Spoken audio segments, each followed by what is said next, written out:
bandiraɓe tedduɓe, mi salmini on,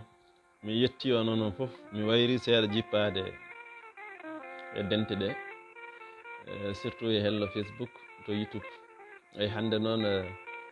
yinnode arde haalde e ñalawmaji mawnigol ɗemɗe gendiji hitande fof eɗen kewno arde hen e gam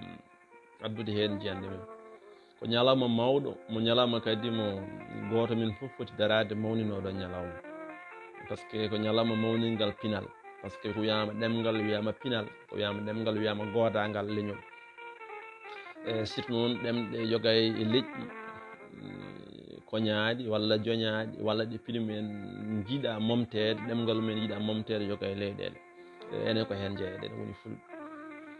par ce que en dokki yeru leyɗele meɗen e nder hirnangue Afrique e Pulaar heɓani place mum walla heɓani gonka mum walla heɓani nokku mum foti wonirni ko joña partout. Ala foof leydi e nder ɗeɗo leyɗele dariɗe e rokkude Pulaar haqqe muɗum foti ni, par ce que ma en taw Pulaar koko joña to banggue kaalirɗe gendije, to téléji, to radio ji e dendagal entreprise, to opérateur uji banggue téléphone mobile, ɗum ɗo fof Pulaar ala toon gueɗal. E banggue bindi e banggue jangde, ɗum ɗo fof Pulaar ala toon gueɗal.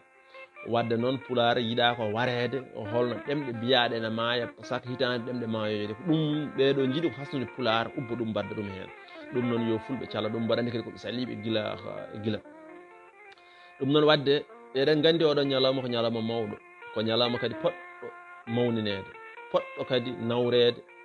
sembinede e dendagal windere surtout noon fulɓe. Oɗo ñalawma fulɓe potani hedden caggal, fulɓe capital, fulɓe ladde, fulɓe wuuro, goto fof ina fonno andinede oɗo ñalawma, mbaɗa dente, mbaɗa mobilisation mawɗi e holno fedde ɓamtare Pulaar, ɓamtore Pulaar to leydi Mauritanie waɗata ni, e hollirde windere ɗe, e hollirde leydi ndi. Pulaar ina foti jogade hebde haqqe mum, foti hebde hujje mum e nder leydi ndi jeeya. Yen yoɓe gandu kadi Pulaar ko en langa mo ganduɗa ɗemgal maggal, jañgal, jogui ngal valeur, jogui culture, jogui ngal goût, jogui ngal gandal, yo yimɓe gandina ɗum. Aussi kadi leñol c'était un grand communauté, c'était un grand communauté mawɗo jaaƴƴo mo ganduɗa ɗemgal bawgal lomtade ɗemɗe kewɗe, wonde langue communication e nder sous réseau ɗo, e nder sous réseau Afrique. Wadde Pulaar ene wawi wonde ɗum, wadde goto fof fonno darade ceerno mum, politicien mum, par ce que c'était hande ko un bon moment, ko ñalawma occasion, ko ñalawma occasion e pour haalde e yogay yimɓe kam e joguiɓe wonɓe ngala un privilège haalde holo jiɗiri, ina jogui un complexe walla ina jogui kulol. Kono hande oɗo ñalawma ko ñalawma biyeteɗo ñalawma ɗemɗe muyno, an aɗa ƴoyi ɗemgal joguiɗo muynoɗa,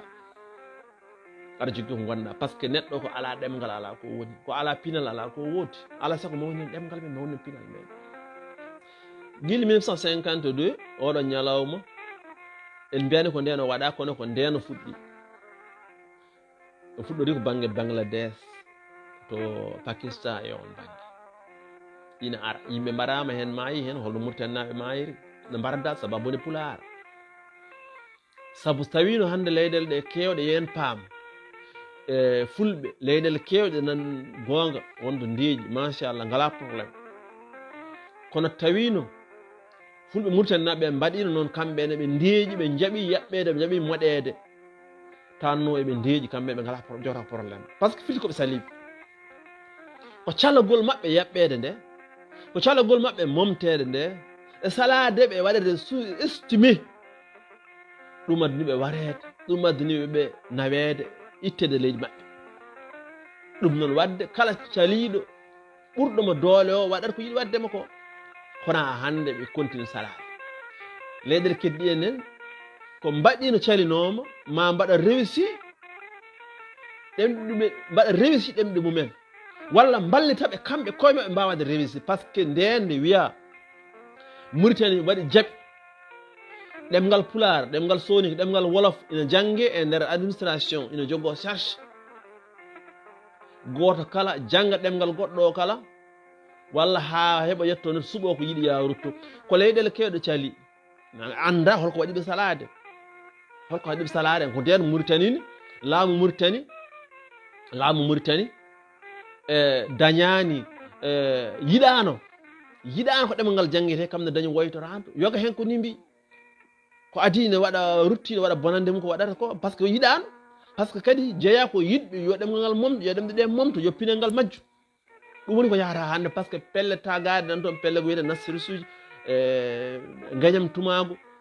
mbaɗira tafira ko wadde contour ɗemɗe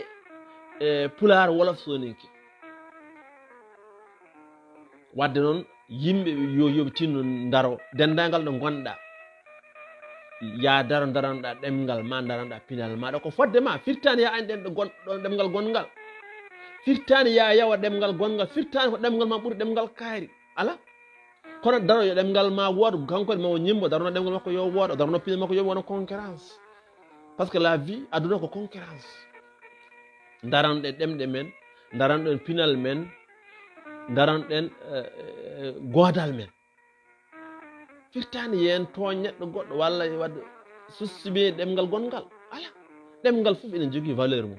ɗemgal fof ina jogui to ummi ina joguiɗo fayi heddoto ko mbiɗen ko wiyete démocratie wiya ko démocratie noon foti suɓede ko kewendi par ce que hande pular foti gollorede yoga e leyɗele ko pular foti haalede yoga e leyɗele par ce que tawi hande président darima ina haala fodde 50% nanata ɗum ko 25% adde firti ko wona ɓiɓɓe leydi ɓe fof nandata kadi kala e nokkuji ɗo public to lieu public woni majorité wonɗo ko haalate ɗon ko nandetake firti wadde ko yimɓe ko waɗaɓe exclure ko joñaɓe ko famɗinaɓe walla taw noon namdi ɗum namdi ko darde namdi ko pellital namdi ko yarlitare yo goto fof daro e ngam wurnude ɗemgal muɗum firtani yaani goɗɗo ala darano ko ma dara ha tiiɗa daranoɗen ko ma yo jangge yo haal ya tabitin yo on tabit yo on goot dendagal ɗo gonɗon par ce que ɗum ɗo ɗeɗo ñalamma ko ñalammaji ɗemɗe gendiji ñalawmaji ɗemɗe nene wiiji enen en potani hedde jagga pular ina haale fodde nogas e nayyi leydi pourquoi si woyli ina wooda ha wawa heptinede aduna e pular heɓani ɗon par ce que si woyli waɗi yimɓe mum laamiɓe waɗi leyɗele si woyli yimɓe mum laami pulɓe noon mataw ngala mi andata no woodi tawi wona inde tan eyi ko heddi ko yen gandu Europe hoore mum ke en ndeni ko joguiɗen ko ɗo e duuɓi garoji ma wor communauté ji walla min leƴƴi keptinaɗe e nder leyɗele Europe ko hen jeeyataɗen tawi en ndeni ko pagguiɗen ɗo ko tawi en ndeni ko jogui ko gawɗen ɗo ko ken gawiɓe needi en gawiɓe gawdi moƴƴiri en ndeni ɓe denal moƴƴal janggo e jaam coñitegal ɓe coñoyte ko keelele ko kamɓe janggo e jaam don toyta walla eɓe jeeyoye janggo e artoɓe ɓe tawta wallugol fulɓe kadi maɓe jeeya e communauté ji cuɓaɗi e nder leyɗel tubakoɓe ma nji par ce que machallah hande ko kewendi yimɓe kewi wadde ma to wiyede fulɓe Europe fulɓe Afrique wadde goto fof ɗon yo tin darano ɗemgal mum darano pinal mum nanguira ɗemgal ma jeeya koye partie de corps ma jeeya c'est une partie de corps kala ko waɗi hen ko ɗemgal ma waɗama infecté ya andu ko pinal ma ngo fof waɗa infecté ko umme ma fof waɗa infecté fof koko raaɓa koko ñawata wadde daranɗen ɗemɗe men daranɗen pinal men daranɗen culture men jiiɗen kadi ko woɓɓe wiyani yen gañ ko woɓɓe non kono fulɓe mbi nokkuɗo longiri fof waɗa koye hunuko mum la valeur ɗemgal ko haalede valeur ɗemgal ko janggede valeur pinal hollirede e joguede e wondede dayman ko wiyete la vie de tous les jours couramment parler couramment voilà e nder entreprise aji ɗi ɗo téléji ɗo radio hay so yimɓe kaɗama téléji ɗi public ɗi laamu jeeɗi en kaɗama toon e kamɓe jeereji men kaalen birkaji men guure men ɗi leƴƴi goɗɗi garata koɗa hen kamɓe poti hadde ɗemgal meɗen kamɓe poti hadde ɗemgal meɗen ɗemɗe ɓe tawi ɗo ɓe kaala enen ko jeeyi to kaalen ɗemɗe maɓɓe c'est logique tout à fait normal mais wona neɗɗo goɗɗo arata kadi haala guure men kadi waylo meɗen waklita meɗen joggo bitik waylo meɗen kadi réseau ça c'est en jiiɗum Fouta aɗa wona nder Fouta cikka mata wona e Fouta gonɗa par ce que ɗemɗe kalteɗe hen ɗe ɗemgal kaltegal ngal par ce que fiti manque communication radio ji mbaɗaɗi toon ɗi radio ji communautaire uji mbaɗaɗi toon ɗi mbaɗani rôle majji koye poti joude ɗi mbaɗani rôle majji il faut radio ji gonɗi toon ɗi radio communautaire uji gonɗi toon walla radio ji rural ɗi yoɗi mbaɗa koɗi poti wadde ko par ce que c'est foti wonde ko outil sensibilisation outil banggue pinal banggue faggudu banggue culture ko ɗum foti wadde rôle majji kono noon ɗi ngala lowdi ndi ganduɗa mbawdi e jogade message ha wawde battida e haqqillaji yimɓeɓe pour banggue pinal banggue ɗemgal tawi wona gueɗe tubakoɓe ɓuuri battinde tan gueɗe tubakoɓe ɗe gaddi no kesa mako yoga hen en mbaɗani contre kono ma taw kam ma en taw alana pinal banggue pinal ko pinal kesal addete ne loowe yimɓeɓe ala sako ɓe chance ɓe liggoro o banggue hoto ɓe ƴeew ko addata kalis tan